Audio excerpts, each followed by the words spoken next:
இயேசு கிறிஸ்து பிறக்கிறதுக்கு 3000 ஆண்டுகளுக்கு முன்னாடி பிறந்தவர் தான் போகருங்கிற மாபெரும் சித்தர்.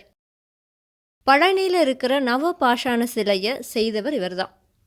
மருத்துவம், விஞ்ஞானம், மெய்ஞானம், ரசவாதம், காயக்கல்ப முறை, யோகாபியாசம் அப்படின்னு சகலத்திலும் உச்சம் தொட்ட சித்தர் தான் போகர். போகர் மேருமலையில் வந்துட்டு இருந்தப்ப 9 சித்தர்கள் ஐக்கியமாகி இருந்த இடம் அவருடைய கண்ணில் பட்டுச்சு. அந்த சமயத்தில் அவருடைய மனசில் ஏதோ தோன்றுச்சு. உடனே அந்த சமாதிகளுக்கு முன்னாடி அன்ன ஆகாரம் இல்லாமல் அமர்ந்து மனசை ஒருநிலைப்படுத்தி தவம் இருந்தார் போகர். சில காலம் கழித்து சமாதியில் இருந்து 9 சித்தர்களும் அவருக்கு தரிசனம் கொடுத்து இறந்தவர்களை பிழைக்க வைக்கிற காயக்கல்ப முறையை உபதேசம் செஞ்சாங்க. யார் மக்களுக்கு நன்மை செய்கிறாங்களோ அவங்களுக்கு மட்டும்தான் இந்த சஞ்சீவி மந்திரத்தை உபதேசம் செய்யணும் அப்படின்னு சொல்லி மறுபடியும் அவங்க சமாதியில் ஐக்கியமாகிட்டாங்க. அதுக்கப்புறமா போகர் அங்கிருந்து கிளம்பி பல சிவ தலங்களை தரிசித்து வந்து கொண்டிருந்தார். அடர்ந்து காட்டை கடந்து வரப்ப ஒரு புற்று போகருடைய கண்ணில் பட்டுச்சு. அந்த புற்றுக்கு பக்கத்தில் போனப்ப மூச்சு காற்று வருவதை உணர்ந்தார். புற்றுக்கு முன்னாடி ஏன் எதுக்குன்னே தெரியாமல் மனசுடைய கட்டளைப்படி தியானத்தில் அமர்ந்தார். பல நாட்கள் போகர் தியான நிலையிலேயே அமர்ந்திருந்தார். ஒரு நாள் காலை பொழுதில் புற்றை உடச்சிக்கிட்டு ஒரு முனிவர் வந்து போகருடைய தியானத்தை கலைச்சார். கண்களை கூச செய்கிற பிரகாசமான முகத்தை உடைய அந்த முனிவரை பார்த்ததும் போகர் வணங்கினார். அந்த முனிவர் போகர் மீது பெரும் கனிவு கொண்டு அமிர்தமணி பழம் அப்படிங்கிற தேவக்கனி மரம் ஒன்றை காட்டி அதன் பழங்களை உண்ண சொன்னார். அதை உண்டா ஆயுள் முழுக்க பசிக்காது, நரைக்காது, முதுமை உண்டாகாது. இந்த பழங்களை உண்டு தான் இங்கே இருக்கிறவங்க காலத்தை வென்று தவம் செய்கிறாங்க அப்படின்னு அவர் சொன்னார். உடனே போகர் அந்த கனிகளை உண்டு உடம்புடைய பிணியாகிய பசி, தாகம், மூப்புங்கிற 3லிருந்தும் விடுதலை பெற்றார்.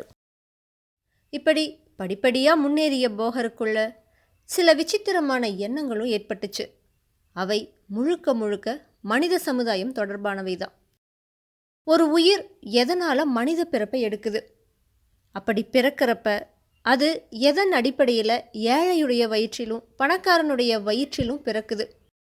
இறப்புக்கு அப்புறமா கொண்டு போகிறது எதுவுமே இல்லை அப்படின்னு தெரிஞ்சிருந்தும் வாழற நாளில் மனிதன் எதனால் ஆசையின் பிடியிலேயே சிக்கி கிடக்கிறான்? எவ்வளவு முயன்றும் அவனால் மரணத்தை ஏன் வெற்றி கொள்ள முடியலை? இப்படி பலவித கேள்விகள் போகரை ஆட்டி படைச்சுது. மொத்தத்தில் மனித சமூகமே வாழ தெரியாமல் வாழ்ந்து விதியின் கைப்பாவையாக இழுத்து செல்லப்படுவது போல உணர்ந்தவர் மனித சமூகத்தை காப்பாற்றியே தீரணும் அப்படின்னு எண்ணம் கொண்டார். இதனால் தான் அறிந்த மருத்துவ மூலிகை ரகசியங்களை நூலாக எழுதினார். அவைதான் போகர் 7000, போகர் நிகண்டு, 17,000 சூத்திரம், 700 யோகம் போன்றவை. சீனாவில் மூலிகை செல்வங்கள் மிகுந்து காணப்பட்டுச்சு. அதனால் சீனத்து மூலிகை ரகசியங்களை அறிய அவர் சீனாவுக்கு போனார். அங்கே போ யாங் அப்படிங்கிற ஒரு சீன யோகியுடைய உடம்புக்குள்ள கூடு விட்டு கூடு பாயிற முறையில் புகுந்து சீனராகவே வாழ்ந்தார். சீனாவில் மகா சீனசாரம் அப்படிங்கிற வஜ்ரோலி முத்திரையை பழகிறப்ப போகர் தன்னுடைய சக்தி முழுவதையும் இழந்துட்டார்.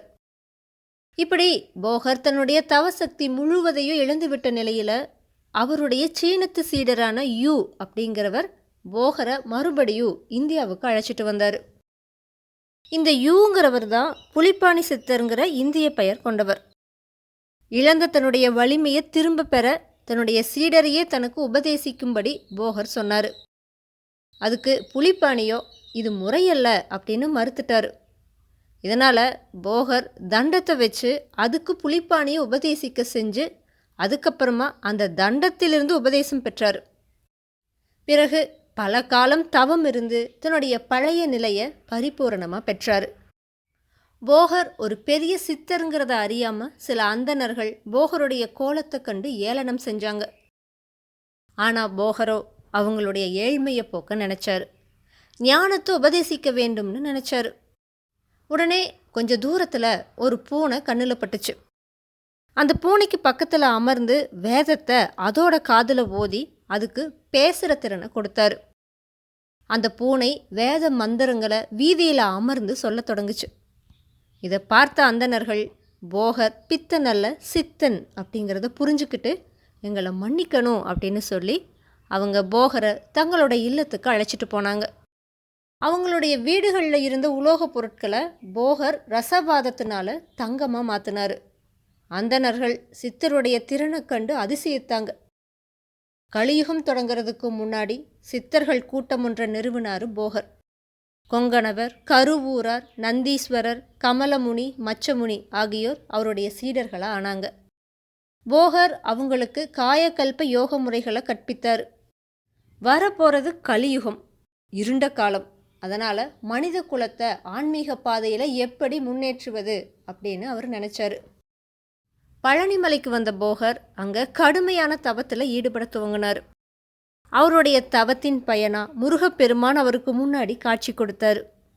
அப்போ முருகப்பெருமான் போகர்கிட்ட பழனி மலையில் தன்னை மூலவராக வடிவமைத்து விக்கிரகமாக செஞ்சு அதை எப்படி பிரதிஷ்டை செய்யணும் அப்படிங்கிறதையும் சொல்லி மறைஞ்சார். முருகப்பெருமான் சொன்னபடியே நவபாஷாணம்ங்கிற 9 விதமான கூட்டு பொருட்களை கொண்டு கலியுகம் முழுவதும் நிலைத்து நிற்கக்கூடிய தண்டாயுதபாணி சிலையை செஞ்சு முடிச்சு அவர் சொன்ன வண்ணமே பிரதிஷ்டை செய்தார் போகர்.